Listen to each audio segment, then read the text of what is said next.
अस्सलाम वालेकुम। इतना प्यारा मौसम देखते ही मेरे अंदर की मासी जाग उठी। जहाँ लोग ऐसे मौसम में समोसे पकोड़े खाने का सोचते हैं, वहाँ मैंने सोचा क्यों ना वो काम कर लूँ जो गर्मी की वजह से रुके पड़े हैं। सबसे पहले तो जी मैंने हाउस क्लीनिंग से स्टार्ट लिया। जब घर साफ-सुथरा हो जाए तो आधे से ज़्यादा काम खुद ब खुद सिमट जाते हैं।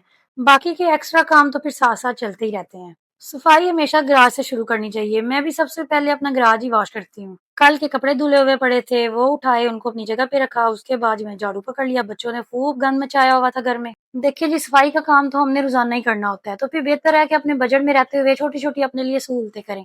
तो मैंने ये ब्रश रखा हुआ है, खड़े होके मैं इधर से सारा फर्श वॉश करती हूँ। डेली मैं मॉप नहीं लगाती और फर्श को धो लेती हूँ, इससे ज़्यादा अच्छी सफाई होती है और मुझे ये भी लगता है कि ये ज़्यादा अच्छी सफाई करता है और ऐसे मेरा घर लिशकना शुरू हो गया साथ ही।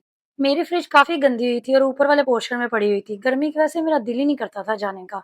तो बस मैं जाती नहीं थी और आज भी इतना अच्छा मौसम देख के मैंने कहा चलो अपना ये वाला काम करूँ। हाउस क्लीनिंग के बाद मुझे थोड़ी सुस्ती होना शुरू हो गई थी। दिल नहीं चाह रहा था कि मैं अब कोई लंबा-चौड़ा काम शुरू करूँ। लेकिन फिर मैंने खुद को एक्टिव किया। मैंने क्या किया, मैंने अपनी बहन को कॉल मिलाई और मैंने गप्पे लगाना शुरू कर दी। मैंने कहा काम करने का अब यही मेरे पास एक तरीका रह गया है कि मैं अपने आप को ध्यान नहीं लगाऊँ। मैं गपशप कर रही थी अपनी बहन से। कोई अपनी यादें ताज़ा कर रहे थे, कोई शुगर लगा रहे थे, कोई ख़याली पुलाव बना के तो खुश हो रहे थे। और फिर काम करने का पता ही नहीं चला, ऐसी स्पीड हुई और बल्कि मैं कहती हूँ कि जब हम इस तरह से बातें करना शुरू कर देते हैं अपनी अपनी बहन से या किसी से भी जिससे आप खुश होते हैं बात करके, तो फिर जहाँ काम छोड़ना भी होता है ना कि चलो भई अब बस कर दो, तो वहाँ वहाँ से भी सफाई शुरू कर देते हो। ऐसे कोने-खुदरे साफ होते हैं कि टाइम का पता ही नहीं चलता। अच्छा, अब ये भी ज़रूरी है कि फ़ोन उस बंदे को करें जो आपसे वाक़ई बात करना भी चाह रहा हो और जो आपकी तरह ही आपसे बात करके खुश भी हो।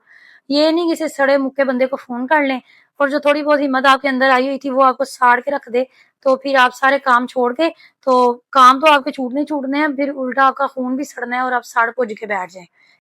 वॉइस ओवर करते हुए मैं देख रही थी कि कितनी स्पीड से मेरे काम हो गए ना और मुझे इतना अच्छा लग रहा था देख के कि वीडियो तो हम 2x की स्पीड पे चला देते हैं, लेकिन सोचिए अगर हकीकत में भी ऐसी स्पीड पे काम होने लगे तो कितना मज़ा आए ना।